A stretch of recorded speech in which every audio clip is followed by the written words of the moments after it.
Hello and welcome back to the Joyful Soul Creates. Charlotte here, and today I'm making a 15-minute card, and this is part of the friendship hop that Maaike is organising for celebrating meeting 3,000 subscribers, which is a brilliant milestone. If I am the first video you've come across for the hop, then there will be a link down below where you can get to Maaike's video to get back to the start of the hop, and I will also have all the information below about the giveaways and where to hop next and so on. So as I said, I'm trying to make a very quick card here, and I started by I planned ahead so that I knew exactly what I wanted to do before starting my timer on my phone to make sure I would stay within the time limit. First, I'm embossing a leftover snippet of some paper that I had watercolored, and I'm using the dot matrix texture fade from the dot matrix and Gridlock set. It's a Tim Holtz embossing folder. I actually embossed it upside down, so it's debossed rather than embossed, but I decided it didn't matter all that much. Then I'm going to cut a frame from my embossed piece, and I'm using Memory Box Studio Square layers for this. I believe these are retired, but you could of course use any square dies, or if you have a frame die, which I do not, you could use that instead.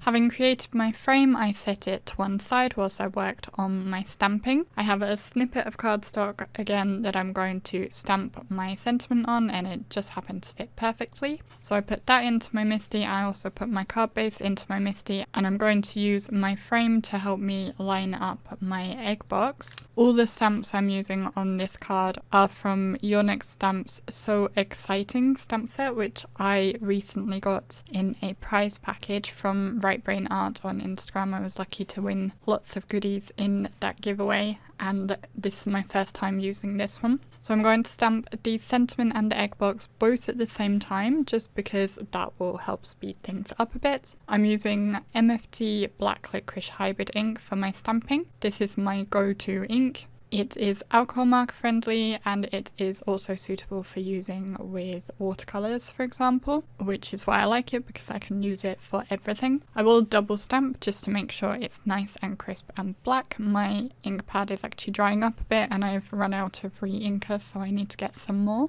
Once I've finished stamping those elements, I will take the stamps away. I didn't clean them at this point because I'm trying to be fast, so I'll clean them up when I've finished.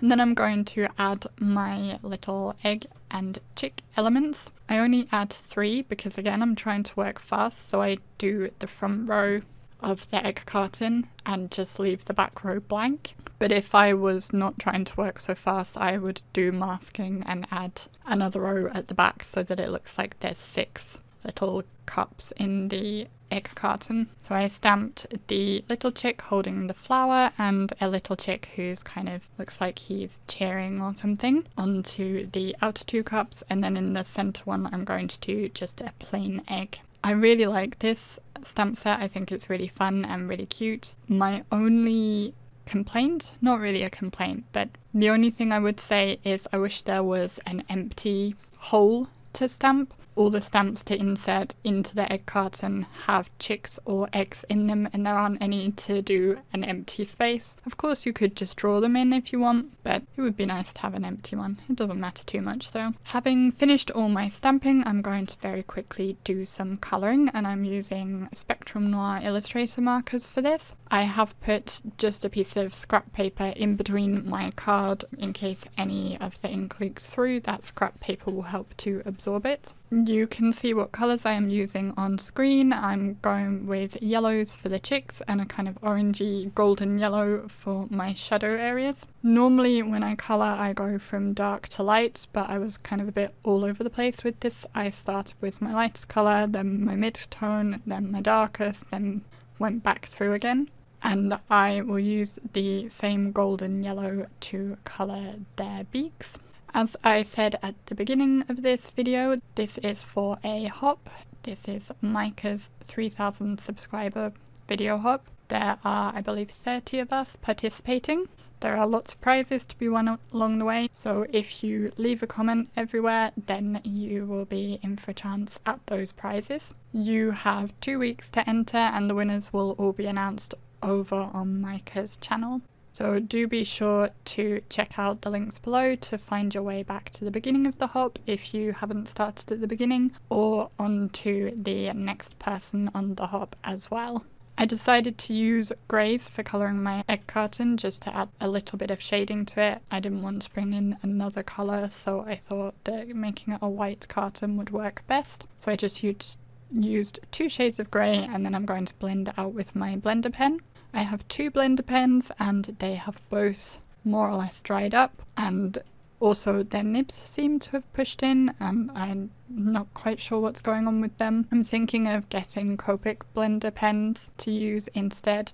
It's all alcohol ink, so they should all work together anyway. Once I was happy with my colouring, it was just a case of starting to assemble the card. So I've put foam tape onto the back of my frame, and then I used my T-square ruler just to help me make sure it's straight, and then lined it up onto the card base. I made sure the egg carton was quite to the top area of my frame because I need space for my sentiment as well. And my sentiment's going to go just below that egg carton. I noticed it wasn't quite centrally the stamping, so I trimmed off the edge a little bit to make it look more even. And then I worked out exactly where I want to position it. And I'm going to put foam tape again in the gap where the sentiment is overhanging the frame, because I want the sentiment to be at the same level as the frame. I then also put a little bit of double-sided tape on the back of my sentiment strip so that it would adhere to the frame where it's overlapping it. And I had been planning on putting some little gems on as well, but I was pretty much at the 15-minute mark, so I decided I would stop there. And that completes my card. I hope you enjoyed it. If you did, please do press the like button to let me know. If you didn't, you can always press the dislike button, which is right next to it. I'd love to hear from you in the comments below. You can let me know, do you like punny sentiments? I do, which is why I enjoyed this card. As I said, all the information for the video hop is down below. Make sure to follow the rules to be in for your chance to win any of the prizes. If you'd like to subscribe to my channel to make sure you never miss any of my videos, you can press the button that is on screen now, and there are a couple of other videos shown that you might like to watch, although if you're off hopping along the rest of the hop, maybe you'd like to come back later instead. In any case, I'd like to thank you very much for watching my video. Good luck in the giveaway, and I will see you again next time. Bye!